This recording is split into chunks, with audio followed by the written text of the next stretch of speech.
Hello, welcome to another tonalist landscape oil painting demonstration. This is your painter in residence, M. Francis McCarthy. And the painting I'm bringing you today is called Arcadian Landscape. It's a 14 by 28. And I did this one last week, and I'm real happy with it. Hopefully you'll enjoy watching me put it together. You can check out the full-length video in the members area. There's a link under this video for that. That's about 4.5 hours or so, real time. You hear me kind of chat just a little bit as I'm trying to figure out what I'm doing. And it's 4K, no ads, and $6 a month. And people tip in and tip out. It's not like you've got to commit for a lifetime there or anything like that. So check it out if you're interested. Okay, so my brief on these big ones is to keep them fresh. I was telling a student of mine out here, it's not that I want it to not take days because I don't want to put time into my work. It's that what happens when, for me anyway, when I start overworking things, over laboring, over rendering, this can be a real tendency at the larger size for me. And I use as my example of where I want to be someone like George Ness, who could do something like, a 36 by 48 inch painting, and all these forms would be quite amorphous, not defined, and now that's easy to do when something's tiny. But I've been working on and getting better at doing it at the larger size. So my intention is to do a large piece. In fact, I just got some more panels this size. I'm quite into this panoramic larger size right now. You get one a week done and build up a little body of paintings for a show. Now, I haven't put these in my store. That used to be what I would do. I am going to be making them available. The best thing to do if you're interested is to either contact me directly or go to my site and join my mailing list, and I'll be announcing things there. Anyway, so one of the things that I thought about on this painting is that it did work fine working on the lighter brown tone, but it had crossed my mind to maybe tone the board a gray, and I think that would have made my life a lot easier, to be honest. I think that added to the sort of time it took. I will say that I do enjoy that kind of brown sort of humming through the painting, so it's not a fail or anything, but I think that could have been a little more expedient since there's so much gray. I mean, this guy takes up 2/3 of the painting. The thing here too is, like, I had, and I mentioned this in the members area, where actually you'll see it all go down in real time, but I had to. So normally what I try to do is I've been doing the drawing under painting one day, letting that dry, coming and doing the sky. Now, I might just try and do the sky in the morning and the rest in the afternoon, but what happened in this one was sky one day and the rest of the painting the next day. But I came in that night after painting the sky, and I saw some patterns, and that's something I wanted to talk to you about, since you're, as we're watching this come together. And I'd like to emphasize that really I always call these painting demonstrations, not painting lessons, because really the primary focus for me is to share the painting coming together, and while that happens, I very much enjoy doing a little teaching or sharing some insights and things. But if you're interested more in that blow by blow thing, check out my book. There'll be an ad for that coming up, and we'll talk about that then. Anyway, so I came in, I saw some patterns, and what I kind of was thinking about sharing with you, and I shared with the people in the members area, was it's these patterns that are so many aspects of landscape painting and painting in general have to be right for the work to succeed. but your sensitivity as a painter artist to the patterns, um, that is the key to getting better. That is the key to identifying issues, and it's how people move through your work. There's going to be some things that create, it's actually very much like music. You can have a progression, and every now and again what would make it an amazing progression is you have a slightly discordant note, but before it gets extremely discordant, it's right back into harmony. And paintings like that too. You need to have, like in this painting, I think these tall, strong cypress trees, they act as, obviously anything around them is going to become the subject. They're strong verticals in a mostly horizontal landscape. So that's a bit of a discordant element, but let's face it, the whole painting's planned around that. So I think it works well. And then one of the things that I was aware of and trying to do, maybe we'll talk about that in 1 second. I want to talk about the contrast, because the ad for the book's coming up, and I know why break up that idea since it's kind of a new idea.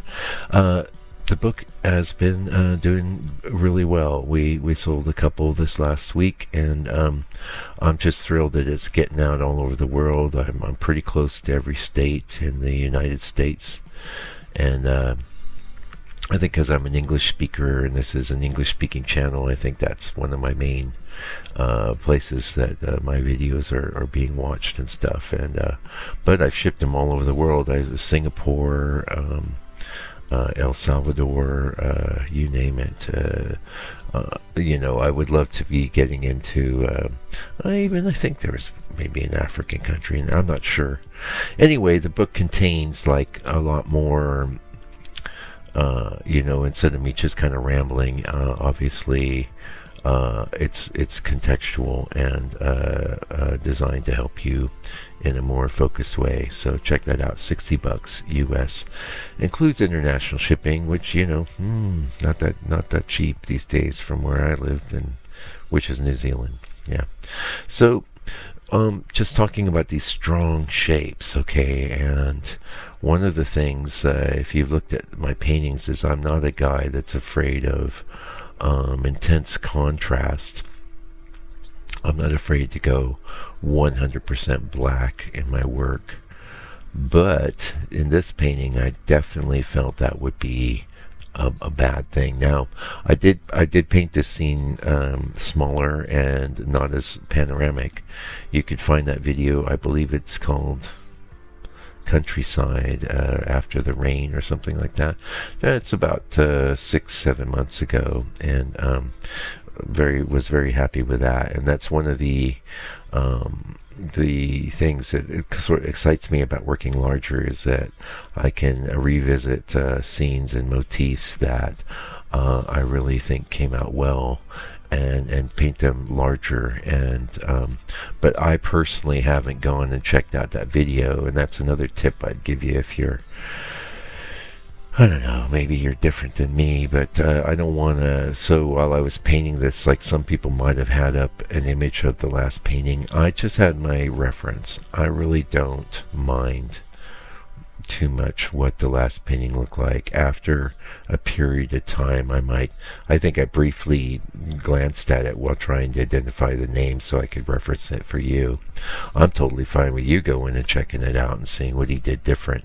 I did briefly notice that I had, so we have like this house or building, these two tall cypress trees, and then it's quite amorphous what's around it, and I just made it some sort of trees, and the reference image is not clear at all. And obviously the reference image wasn't quite panoramic, so I don't mind sharing that with you either. And in fact, I don't know if this is the one that I shared on the members area. I do a bit of prep of my reference in the digital space.